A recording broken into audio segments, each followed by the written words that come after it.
हाँ जी, नमस्कार दोस्तों, स्वागत है आप सभी का आपके अपने YouTube channel GK by yogasana पर। दोस्तों, सबसे पहले मैं आप लोगों को बताना चाहूंगा कि जो ये आज का टॉपिक है आपका गुप्त साम्राज्य के बारे में रहेगा। आज हम पढ़ेंगे दोस्तों गुप्त काल के बारे में और जानेंगे कि गुप्त काल के अंदर दोस्तों कौन कौन से आपके शासक थे और शासकों के साथ साथ दोस्तों आपके जो अभिलेख इंपॉर्टेंट रहते हैं वो कौन कौन से।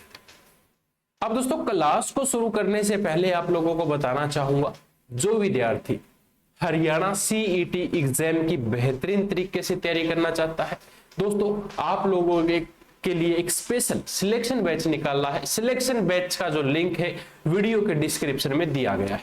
दोस्तों सबसे पहले आप लोगों से सिलेक्शन बैच के बारे में जानकारी आप लोगों को देना चाहूंगा। दोस्तों सिलेक्शन बैच के अंदर आपको संपूर्ण हरियाणा जीके आपको दी जाएगी। दूसरा दोस्तों, आपकी जो 22 डिस्ट्रिक्ट की क्लास है ये आपको पीपीटी प्रेजेंटेशन के माध्यम से दी जाएगी, जिसके अंदर दोस्तों आपके डिजिटल तरीके से आपको सारे हरियाणा का वर्णन यानी कि एक एक जिले का वर्णन किया जाएगा। यानी कि अगर आप एक एक जिले को बिल्कुल डीप से पढ़ते हो तो दोस्तों आपकी हरियाणा जी के इंप्रूव हो जाएगी। डिस्ट्रिक्ट वाइज आपको पता चलेगा कि इस डिस्ट्रिक्ट के अंदर कौन कौन सी चीज इंपॉर्टेंट है, कौन कौन से स्थल इंपॉर्टेंट है, कौन से मंदिर इंपॉर्टेंट है, कौन से दरगाह इंपॉर्टेंट है, कौन से व्यक्ति इंपॉर्टेंट है, या इसके साथ साथ कौन से डिस्ट्रिक्ट से कौन कौन से खिलाड़ी उभर कर आए हैं, या कौन कौन से अभिनेता उभर कर आए हैं, या कौन सा राजनेता का संबंध है, या इसके अलावा अगर मैं बात करूं दोस्तों आपके कौन कौन से खेल स्टेडियम है, वो सारे हम डिस्ट्रिक्ट वाइज जो आपकी एक एक डिस्ट्रिक्ट के अंदर बिल्कुल डीपली जानेंगे आपके डिस्ट्रिक्ट्स के बारे में। अब तीसरा पॉइंट दोस्तों जो महत्वपूर्ण होता है हर एक एग्जाम के लिए, जिसका नाम क्या है, करंट अफेयर्स। इसके अंदर दोस्तों आपको क्या मिलेगा, करंट अफेयर भी दिया जाएगा। करंट अफेयर दोस्तों आपका दो तरीके से दे सकते हैं हम, या तो वीकली दे सकते हैं आपको या मंथली दे सकते हैं। जैसा भी कैंडिडेट को सूट करेगा वो हम करंट अफेयर उसको प्रोवाइड करेंगे। डब्ल्यू का मतलब वीकली है, एम का मतलब मंथली है। कभी बच्चे सोचे हुए WM क्या है ये, ठीक है। अब इसके साथ साथ दोस्तों पॉइंट नंबर 4 सबसे इंपॉर्टेंट है, जो आपके प्रीवियस ईयर पेपर हुए हैं ना आपके 2016 से लेकर 2024 तक के, दोस्तों मैं बात करूंगा 2016 से 2024 तक के, सॉरी 2016 से 2024 तक के जितने भी हमारे आज तक पेपर हुए हैं वो सभी पेपर दोस्तों आपको इस बैच के अंदर दिए जाएंगे। बैच के अंदर और क्या क्या फैसिलिटी मिलेगी आपको। फैसिलिटी नंबर 5 दोस्तों आपको क्या मिलेगी भाई, 10 प्रैक्टिस सेट आपको दिए जाएंगे। सॉफ्ट कॉपी लेना चाहें तो सॉफ्ट कॉपी मिलेगी, हार्ड कॉपी लेना चाहें तो आपको हार्ड कॉपी कुछ इस तरीके की हार्ड कॉपी आपको आपके होम एड्रेस पर पहुंचा दी जाएगी। अब इसके बाद बात आती है सर जी आगे हमें और क्या मिलेगा। दोस्तों आपको 100 क्वेश्चंस का क्या मिलेगा, एक टेस्ट मिलेगा। और ये टेस्ट दोस्तों आपका कब होगा, ये टेस्ट की अगर मैं बात करूं तो ये टेस्ट आपका एवरी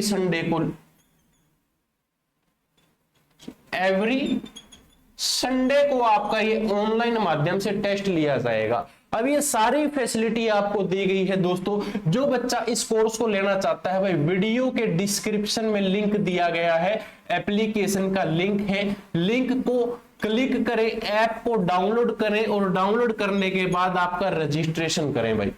रजिस्ट्रेशन करने के बाद आपके सामने सिलेक्शन बैच ओपन हो जाएगा। सिलेक्शन बैच के अंदर आपको डेमो क्लासेस दी गई है, उन डेमो क्लासेस को लगाओ। अगर आपको अच्छी लगे कि आपको लगे कि हाँ भाई हमारे मतलब का डाटा है। और दोस्तों ये बैच का प्राइस आप लोगों को बता देता हूं भाई, 999 क्या रहेगा, इस बैच का प्राइस रहेगा। और बात करें अब आपकी डिस्काउंट की, यहां पर आपको 20% का फ्लैट डिस्काउंट मिलेगा। कूपन कोड क्या रहेगा, कैपिटल GK योगेश के नाम से आपका क्या रहेगा, कूपन कोड रहेगा। जो बच्चा लेना चाहता है वीडियो के डिस्क्रिप्शन में ऐप का लिंक दिया गया है, आप ऐप को अभी डाउनलोड करें और इस बैच की डेमो क्लासेस लगाकर देख ले। 1 नवंबर से ये बैच आपका कंटिन्यू आपका शुरू हो जाएगा, जिसके अंदर आपको प्री लाइव क्लासेस मिलेंगी, आपको प्री रिकॉर्डेड क्लास भी दी जाएंगी, जो आप लोगों के लिए अति महत्वपूर्ण है। बात यहां तक क्लियर सभी की। अब दोस्तों 7वां जो सबसे महत्वपूर्ण होता है वो हमारा क्या रहेगा, डाउट सेशन होगा। डाउट सेशन जो विद्यार्थी कोई भी डाउट लेकर आता है, आपका अगर कोई भी डाउट है भर्ती को लेकर है, क्वेश्चंस को लेकर है, तो वो आपका इस डाउट सेशन के अंदर क्लियर किया जाएगा। अब बात गुरुजी ये आती है कि अगर आप ये बैच नहीं लेना चाहते, आपको मात्र भाई प्रैक्टिस सेट चाहिए, तो ये प्रैक्टिस सेट दोस्तों आप क्या है ले सकते हैं। दिए गए इस नंबर पर व्हाट्सएप मैसेज कर दीजिएगा, आपका नाम भेज दीजिएगा, आपकी डिस्ट्रिक्ट बता दीजिएगा, आपको ये प्रैक्टिस सेट आपके घर पर डिलीवरी करवा दिए जाएंगे 7 दिनों के अंदर अंदर। ठीक है भाई, ये आपकी जानकारी थी छोटी सी जो आपको बतानी थी। अब आज की इस क्लास की शुरुआत करेंगे हम गुप्त साम्राज्य से। ठीक है, अब आज की जो हमारी क्लास है वो है गुप्त साम्राज्य। चलिए भाई शुरुआत करते हैं अपने आज के इस बेहतरीन टॉपिक की। तो सभी बच्चे एक बार सबसे पहले तो क्या करेंगे भाई, अपनी इस वीडियो को लाइक शेयर और कमेंट जरूर कर देना, और कमेंट करके बताना कि आपको ये क्लास कैसी लगी भाई। ठीक है, और दूसरा दोस्तों, जो आपका ये गुप्त साम्राज्य है इसके बारे में आज हम जानेंगे। देखो, गुप्त साम्राज्य जब इस साम्राज्य की नींव रखी गई थी, इस नींव रखने वाले व्यक्ति का क्या नाम है वो सीक्वेंस में जानेंगे। सबसे पहले व्यक्ति की अगर मैं बात करूं, कौन आता है भाई, गुप्त साम्राज्य के संस्थापक, जिसका नाम पूछ लिया जाए तो नाम क्या रहेगा, श्री गुप्त दोस्तों उनका क्या रहेगा, नाम रहेगा। श्री गुप्त के बाद दोस्तों इस साम्राज्य के अंदर जो अगले शासक थे उसका नाम अगर आप लोगों से पूछा जाए तो घटोत्कच दोस्तों उसका क्या था, नाम था। घटोत्कच के बाद जो अगले शासक आए हम उसको किस नाम से जानते हैं, चंद्रगुप्त प्रथम के नाम से जानते हैं। चंद्रगुप्त के बाद जो अगले शासक आए दोस्तों हमारे हरियाणा के अंदर, उनका नाम है समुंदरगुप्त। समुंदरगुप्त के बाद अगले जो शासक आए उनको हम किस नाम से जानते हैं, तो पूछा जाए चंद्रगुप्त द्वितीय के नाम से जानते हैं। और जो ये चंद्रगुप्त द्वितीय है इनको एक उपाधि दी गई थी, उपाधि का क्या नाम है, विक्रमा द्वितीय की इनको उपाधि दी गई थी। यहां से क्लियर सभी का। अब बात आती है गुरुजी, यहां से आप लोगों से एक प्रश्न पूछा जाता है, वो क्वेश्चन क्या है, मैं उस क्वेश्चन को लिख देता हूं। इस क्वेश्चन को लिखने का तात्पर्य यह है, आप लोगों से पूछा जाता है गुप्त साम्राज्य के अंतिम शासक का नाम बताओ, तो अंतिम शासक का नाम पूछा जाए तो क्या रहेगा, विष्णुगुप्त रहेगा। विष्णुगुप्त कौन होते थे, इस साम्राज्य के अंतिम शासक होते थे जी। क्लियर है यहां तक सभी का। अब क्वेश्चन क्या है, मैंने क्वेश्चन क्या बताया कि गुप्त साम्राज्य के अंतिम शासक। अंतिम शासक दोस्तों ये पेपर में आ चुका है, प्रीवियस ईयर का क्वेश्चन है भाई, आप लोगों से पूछा गया था हरियाणा के एग्जाम्स के अंदर। तो अंतिम शासक का नाम क्या रहेगा आपके, विष्णुगुप्त अंतिम शासक थे भाई। क्लियर है यहां तक सभी का। अब यहां पर हमारे देखिए सबसे पहले श्रीगुप्त थे, श्रीगुप्त के बाद घटोत्कच है, फिर चंद्रगुप्त प्रथम है, समुद्रगुप्त है और चंद्रगुप्त द्वितीय है, जिनको हम अन्य किस नाम से जानते थे, विक्रमादित्य के नाम से जानते थे। ठीक है, उसके बाद भाई अंतिम जो आपके शासक थे उसका नाम पूछ लिया जाए तो भाई विष्णुगुप्त क्या रहेंगे, इस वंश के अंतिम शासक रहेंगे। अब बात आती है गुरुजी यहां पर आपके जो इंपॉर्टेंट क्वेश्चन है सर वो बताओ।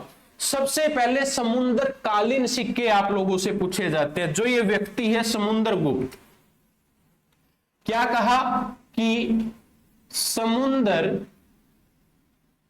कालीन सिक्के हरियाणा में हमें कहां से प्राप्त हुए, तो हरियाणा में एक स्थान है जिसका नाम क्या है, मीताथल। मीताथल गुरुजी कहां पर है, तो भिवानी के अंदर मीताथल है, और भिवानी से हमें क्या प्राप्त हुए हैं दोस्तों, ये सिक्के प्राप्त हुए हैं। गुप्त कालीन सिक्के हमें कहां से प्राप्त हुए, तो मीताथल से प्राप्त हुए। और दोस्तों जो ये समुद्र कालीन सिक्के हमें कहां से प्राप्त हुए हैं, मीताथल से प्राप्त हुए हैं। आप लोगों से अगर कहे क्या कि भाई गुप्त काल सूर्य देव की मूर्ति हमें कहां से प्राप्त हुई, तो ये हमें प्राप्त हुई है दोस्तों अग्रोहा से। अग्रोहा पूछ लिया जाए कहां पर है, आपका हिसार जिले के अंदर है। अग्रोहा दोस्तों कहां पर है, हिसार जिले के अंदर है। अग्रोहा दोस्तों कहा जाता है कि जो आपकी अग्रवाल जाति है सबसे ज्यादा कहां पाई जाती है, अग्रोहा के अंदर पाई जाती है। ठीक है, अगर गणराज्य, अगर क्वेश्चन पूछ लिया जाए कि अगर गणराज्य हरियाणा में कहां पर था, तो अग्रोहा के अंदर था भाई। क्लियर है, यहां तक एक बार सभी बच्चे ध्यानपूर्वक नोट कर ले, आप लोगों के लिए इंपॉर्टेंट है। ठीक है, इसके बाद दोस्तों अगर आप लोगों से कहे क्या कि विष्णु की मूर्ति हमें हरियाणा में कहां से मिली, अब यहां पर किसकी मूर्ति पूछी है भाई, विष्णु की मूर्ति हरियाणा में कहां से मिली, तो हरियाणा के अंदर एक स्थान है जिसका नाम क्या, मोहनबाड़ी। हाँ, हरियाणा में एक स्थान है मोहनबाड़ी। मोहनबाड़ी से हमें क्या प्राप्त हुई है भाई, मूर्ति प्राप्त हुई है भगवान विष्णु की। मोहनबाड़ी गांव का नाम है, और कहां पर है ये गांव, तो झज्जर जिले के अंदर ये गांव स्थित है, जहां से हमें क्या मिली है, विष्णु भगवान की मूर्ति मिली है। ठीक है, अब सेम क्वेश्चन HSSC आप लोगों को कंफ्यूज कर देती है क्या, कि से सैया पर लेटे विष्णु भगवान की मूर्ति हमें कहां से मिली, कहां पर भाई, से सैया पर आपका क्वेश्चन है कि से सैया पर लेटे भगवान विष्णु की मूर्ति हरियाणा में कहां से मिली, तो हरियाणा में फिजीलपुर से मिली है भाई। हरियाणा में एक स्थान है जिस स्थान का नाम क्या रहेगा, फिजीलपुर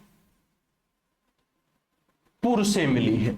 अब बात यह आती है गुरुजी, ये फिजीलपुर हरियाणा में कहां पर है, तो हरियाणा के सोनीपत से दोस्तों हमें ये मूर्ति मिली है। हरियाणा की सोनप्रस्थ यानी कि वह सोने की नगरी जिसका पुराना नाम होता था, तो वहां से हमें से सैया पर लेटे भगवान विष्णु की मूर्ति मिली है। क्लियर है, मैं इस पूरे पॉइंट को एक बार फिर से रिपीट कर देता हूं ताकि जितने भी बच्चे इस क्लास को देख रहे हैं आप लोग इसको ध्यानपूर्वक नोट कर लें भाई। सबसे पहले मैंने बात करी गुप्त साम्राज्य के बारे में। अगर आप लोगों से कहे कि गुप्त साम्राज्य के या गुप्त वंश के संस्थापक का नाम क्या है, तो संस्थापक का नाम है श्रीगुप्त। श्रीगुप्त के बाद दोस्तों राजगद्दी किसने संभाली, तो घटोत्कच ने संभाली थी, और घटोत्कच के बाद चंद्रगुप्त प्रथम ने। चंद्रगुप्त प्रथम के बाद दोस्तों आपके समुद्रगुप्त प्रथम, और समुद्रगुप्त के बाद दोस्तों फिर आपका चंद्रगुप्त जो द्वितीय आ जाता है, जिसको हम विक्रमादित्य के नाम से भी जानते हैं। और आपके जो आपके गुप्त साम्राज्य के अंतिम शासक पूछा जाए तो भाई विष्णुगुप्त क्या रहेंगे, इसके अंतिम शासक रहेंगे। आप लोगों से कहा गया कि समुद्रकालीन सिक्के हरियाणा में हमें कहां से मिले, तो भाई पेपर के अंदर ये क्वेश्चन आ चुका है, HSSC एग्जाम्स में पूछा जा चुका है क्या, कि समुद्रकालीन सिक्के हरियाणा में किस स्थान से प्राप्त हुए हैं, तो स्थान का नाम मीताथल रहेगा, जो कि हरियाणा के भिवानी जिले के अंदर है। भिवानी के अंदर आपका बोर्ड ऑफ स्कूल एजुकेशन क्या है, आपका बोर्ड भी है। आप लोगों से पूछा जाए कि HBSC बोर्ड कहां पर है, भिवानी के अंदर है भाई, वो भी ठीक है। अब भिवानी को किस अन्य नाम से जाना जाता है भाई, आपके भवानी खेड़ा के नाम से भी जाना जाता है, मिनी क्यूबा के नाम से भी इसको जाना जाता है। अब बात आती है गुरुजी यहां पर क्या है कि गुप्त काल सूर्य देव की मूर्ति हमें हरियाणा में कहां से प्राप्त हुई, तो गुप्त काल सूर्य देव की मूर्ति हमें हरियाणा से अग्रोहा से प्राप्त हुई थी। अग्रोहा हरियाणा में कहां पर है, हिसार के अंदर है। अग्रोहा से कुछ प्रश्न अगर आप लोगों से पूछे जाए, जैसे कि अग्रोहा धाम कहां पर है, तो अग्रोहा धाम अग्रोहा के अंदर स्थित है। अगर गणराज्य का संबंध हरियाणा के किस क्षेत्र से है, तो अग्रोहा से। आप लोगों से पूछ लिया जाए कि अग्रवाल जाति हरियाणा में सबसे ज्यादा कहां पर निवास करती है, तो अग्रोहा के अंदर करती है। उसके बाद हमने जाना क्या कि विष्णु की मूर्ति हरियाणा में कहां से मिली, तो विष्णु की मूर्ति मिली मोहनबाड़ी से, जो कि आपके हरियाणा के झज्जर जिले के अंदर है। क्लियर।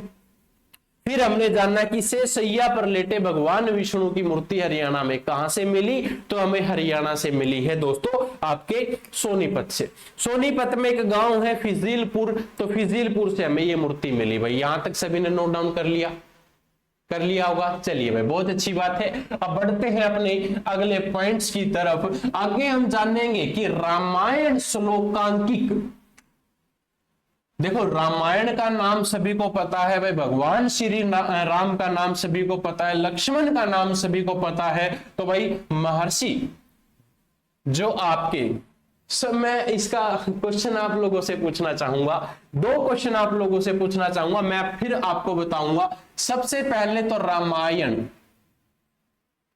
की रचना किसने करी। दूसरा क्वेश्चन आपका यह है कि महाभारत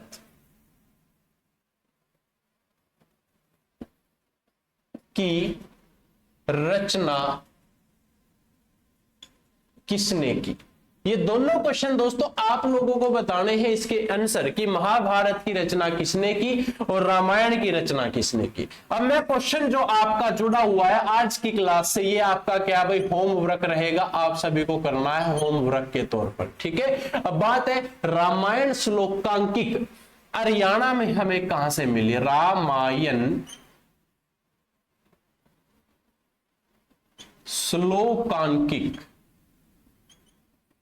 हरियाणा में हमें कहां से मिली, या इसके अवशेष हमें कहां से मिले, तो नचार खेड़ा से हमें अवशेष मिले जो कि हरियाणा के जींद जिले के अंदर है। जींद की बात करें तो जींद को हार्ट ऑफ हरियाणा के नाम से जाना जाता है, यानी कि भाई हरियाणा का दिल इसको कहा जाता है। इसको दोस्तों हरियाणा का दिल इसलिए कहा जाता है कि भाई हरियाणा के अंदर जो ये 22 डिस्ट्रिक्ट आपकी बनाई है ना, ये किसी ना किसी डिस्ट्रिक्ट को काट कर बनाई गई है, लेकिन जींद एकमात्र ऐसा जिला है जिसके कोई भी टुकड़े नहीं किए। टुकड़े का मतलब जैसे कि ये अपना क्या है करनाल, करनाल से काट के कुरुक्षेत्र बना दिया, कुरुक्षेत्र से काट के कैथल बना दिया, इस तरीके से इसके टुकड़े हो गए। लेकिन यहां पर आपके जींद जिले है, जैसे ये जींद है भाई, जींद का आज तक भी कोई टुकड़ा नहीं किया गया, इसलिए दोस्तों इसको हरियाणा का दिल कहते हैं। हार्ट ऑफ हरियाणा के नाम से हम इसको जानते हैं। क्लियर है। चलिए भाई अब हम जानेंगे गुप्त कालीन के अवशेष, गुप्त साम्राज्य के जो महत्वपूर्ण अवशेष हैं वो अब हम पढ़ेंगे। और ये दो क्वेश्चन है दोस्तों, ये आप लोगों को कमेंट करके बताना है कि भाई रामायण की रचना किसने की और महाभारत की रचना किसने करी। अब आपकी जो हेडिंग रहेगी, हेडिंग सभी बच्चे नोट कर लें, क्या है, गुप्त कालीन अवशेष। अब हेडिंग नोट करेंगे गुप्त कालीन अवशेष। सबसे पहले जो हमें अवशेष मिला भाई वो कहां से मिला था, तोसाम से मिला था, जिसको हम किस नाम से जानते हैं, तोसाम अभिलेख के नाम से जानते हैं। तो तोसाम से हमें क्या मिला, सबसे पहले तो यह पता होना चाहिए तोसाम हरियाणा में कहां पर है, तो तोसाम हरियाणा के भिवानी जिले के अंदर है दोस्तों। तोसाम से हमें क्या मिला, तो पहला पॉइंट है इसमें तोसाम की अगर मैं बात करूं भाई, विष्णु मंदिर का उल्लेख मिला है हमें। तोसाम में हमें क्या मिला, विष्णु मंदिर का उल्लेख मिला, ठीक है, यानी कि भाई यहां पर क्या है, विष्णु मंदिर है, ठीक है। दूसरा पॉइंट आप यहां से लिख सकते हो कि हरियाणा का सबसे प्राचीन मंदिर ये है, क्या है ये, हरियाणा का सबसे प्राचीन मंदिर है। ये हरियाणा का क्या है, सबसे प्राचीन मंदिर है। तोसाम का विष्णु मंदिर दोस्तों किसको हम कह सकते हैं, ये जो तोसाम का, आप इसको तीसरा पॉइंट लिख सकते हो भाई, क्या, कि तोसाम का विष्णु मंदिर, ये क्या है, हरियाणा का सबसे प्राचीन मंदिर है। आप लोगों से HSSC एग्जाम्स में भाई ये कम से कम 3 से 4 बार पूछा जा चुका है कि भाई तोसाम का सबसे प्राचीन मंदिर का नाम बताओ, तो भाई कौन सा है, विष्णु मंदिर। क्लियर है। चलिए भाई, बहुत अच्छी बात है। अब इसके बाद दूसरा अभिलेख हमें हरियाणा में कहां से मिला? स्थान का नाम है इसार, जिसको हम किस नाम से जानते हैं? इसार अभिलेख के नाम से जानते हैं। इसार अभिलेख के नाम से गुरुजी हम इसको जानते हैं, लेकिन हमें इसार से ऐसा क्या मिला कि भाई हम इसार को भी पढ़ते हैं आज? तो इसार से हमें क्या मिला? इसार में, इस अभिलेख में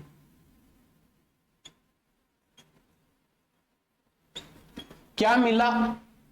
8 लेख अंकित मिले। विजिबल है भाई यहां तक सभी को? विजिबल है? चलिए भाई, अंकित तक है, अंकित के बाद आगे मिले, यानी कि यहां पर हमें 8 अभिलेख लिखे हुए मिले थे। अब गुरुजी ये 8 अभिलेख हमें कहां पर लिखे हुए मिले अगर पूछ लिया जाए तो भाई आपने इसार में जब भी नाम सुना हो तो इसार का अंदर, इसार के अंदर एक महल है जिसको हम किस नाम से जानते हैं? गुजरी महल के नाम से जानते हैं। गुजरी महल की दीवारों पर क्या लिखा है? 8 लेख अंकित है। ठीक है, इसार अभिलेख का जब भी नाम आए तो आपको याद करना है कि भाई गुजरी महल है और गुजरी महल की दीवारों पर 8 लेख अंकित है, मतलब। ठीक है, अब गुरुजी बात ये आती है कि ये गुजरी महल का जो निर्माण है भाई किसने करवा दिया? ये करवाया था आपके फिरोज शाह तुगलक ने। जब तुगलक वंश के बारे में जानेंगे तब आपको बताऊंगा इसके बारे में भाई इसने निर्माण क्यों करवाया था। ठीक है, और आप लोगों से कहे इसार को भी बसाया था। किसने बसाया था? आपके फिरोज शाह तुगलक ने इसार को बसाया। क्लियर सभी का? इतना एक बार सभी बच्चे नोट कर लें, आप लोगों के लिए इंपॉर्टेंट पॉइंट बनते हैं भाई। ठीक है, चलिए भाई, बहुत अच्छी बात है। 2 पॉइंट आपके यहां पर क्लियर हो जाते हैं, 2 अभिलेख आप लोगों ने यहां तक क्लियर कर लिए।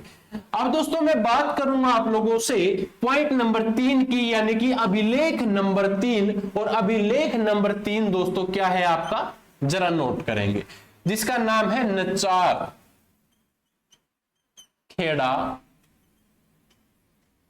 अभिलेख। नचार खेड़ा अभिलेख भाई दोस्तों, ये अभिलेख है ना जो, ये सबसे महत्वपूर्ण है। नचार खेड़ा कहां पर है? हरियाणा के जींद जिले के अंदर है भाई। सबसे पहले ये पता होना चाहिए। आप लोगों ने रामायण को देखा होगा, रामायण को देखने के बाद आप लोगों ने एक चीज नोट की होगी भाई, जब राम और लक्ष्मण माता सीता की खोज में निकले तो उन्हें घायल अवस्था में एक व्यक्ति मिला जिसका नाम है जटायु। व्यक्ति नहीं कह सकते उसको, एक पक्षी कह सकते हैं भाई। जटायु हमें मिला, और जटायु जब हमें मिला तो भगवान श्री राम भी खड़े, लक्ष्मण भी खड़े और जटायु लेटा हुआ, वो वार्तालाप कर रहे थे आपस में। तो उसके चित्र हमें कहां पर मिले? आपके नचार खेड़ा, जो कि आपके हरियाणा के जींद जिले के अंदर है। अब यहां पर क्या पॉइंट बनता है? आपका पॉइंट बनता है कि भाई इस अभिलेख में, इस अभिलेख में सबसे पहले व्यक्ति है राम, दूसरे है लक्ष्मण, और तीसरा जो हमारा राम लक्ष्मण को जटायु से क्या करते हुए? बात करते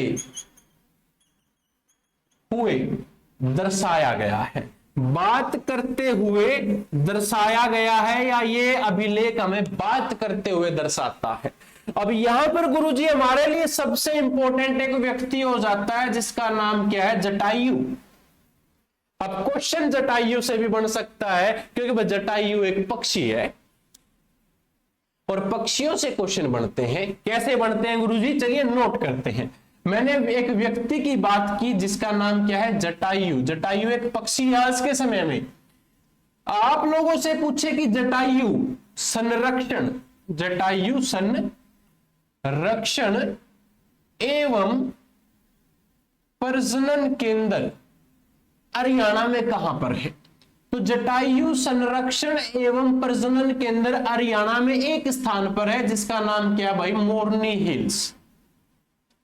मोरनी हिल्स कहां पर है? आपकी पंचकुला के अंदर है, और पंचकुला के अंदर ही आपका क्या रहेगा? ये जटायु संरक्षण एवं प्रजनन केंद्र स्थित रहेगा। अब इसके साथ साथ एक बात, एक क्वेश्चन और बन जाता है गुरुजी आपका, क्या बन जाता है? आप लोगों ने गिद्ध का नाम सुना होगा, तो मैं लिख भी देता हूं क्या, कि गिद्ध।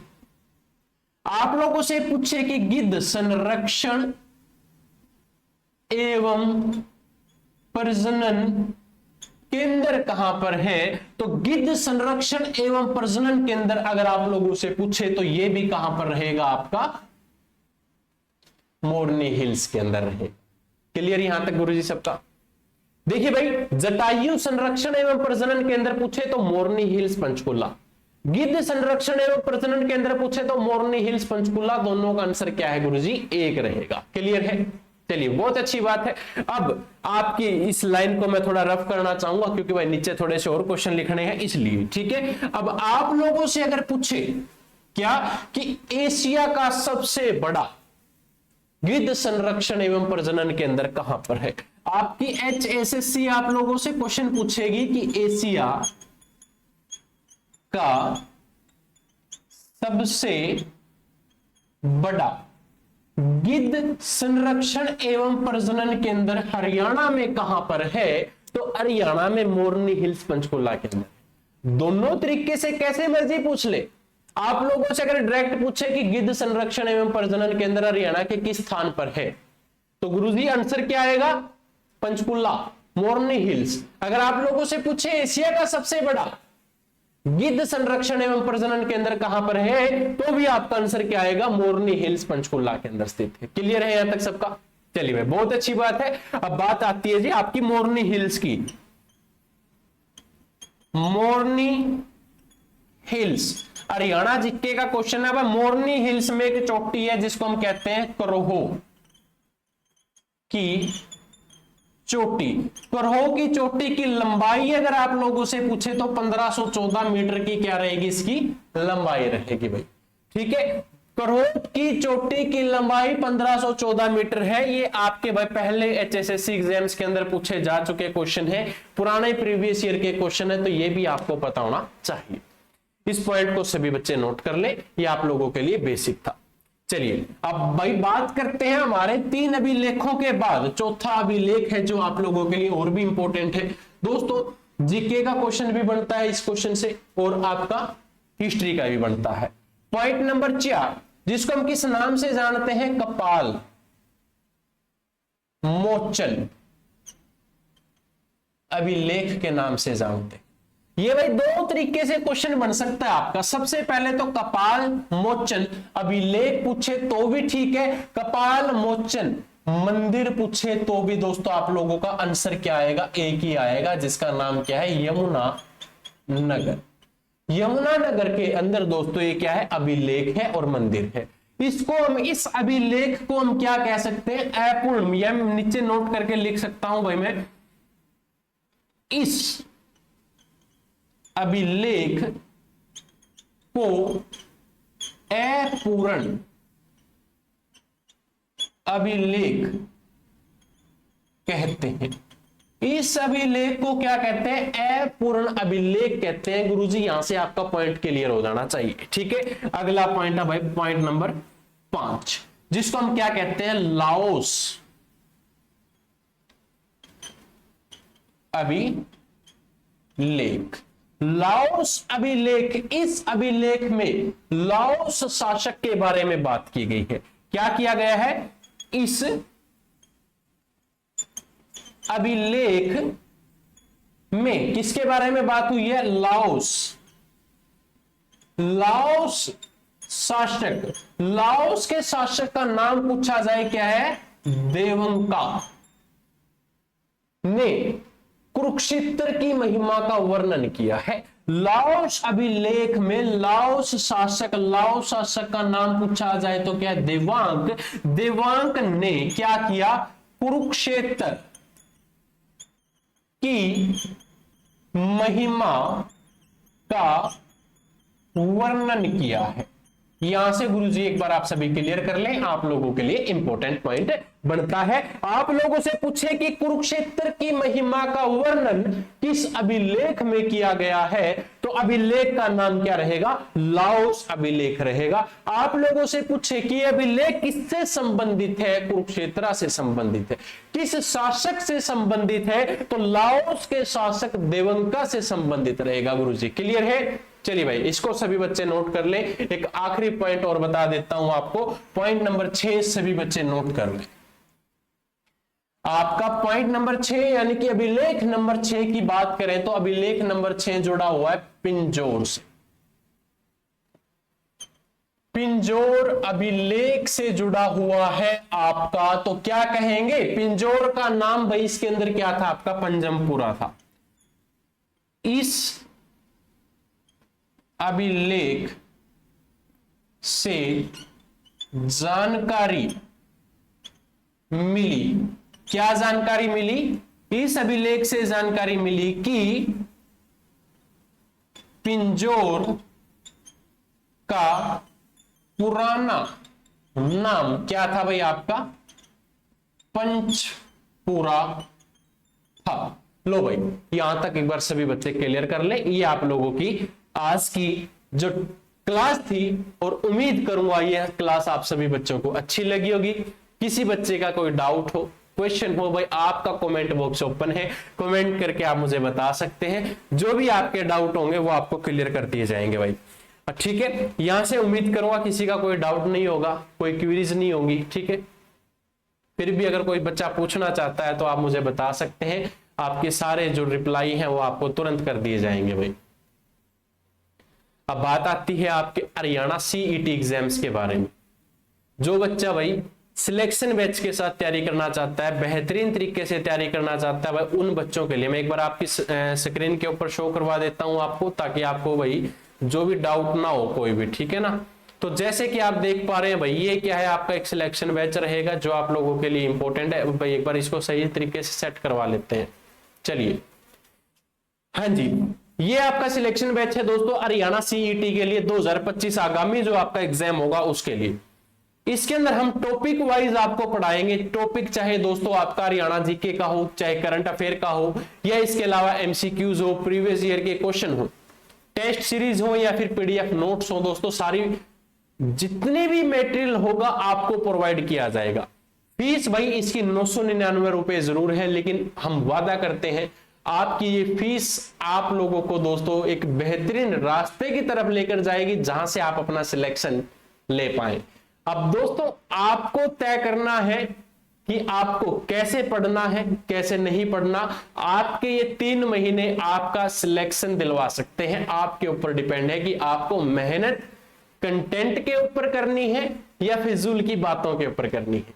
चलिए, मिलता हूं दोस्तों अब एक और नई क्लास के साथ। तब तक के लिए जय हिंद, जय भारत। और जो बच्चा इस कोर्स को लेना चाहता है, वीडियो के डिस्क्रिप्शन में आपको एप्लीकेशन का लिंक दिया गया है। एप्लीकेशन को डाउनलोड करें और इस कोर्स का आप लेना चाहें तो ले सकते हैं।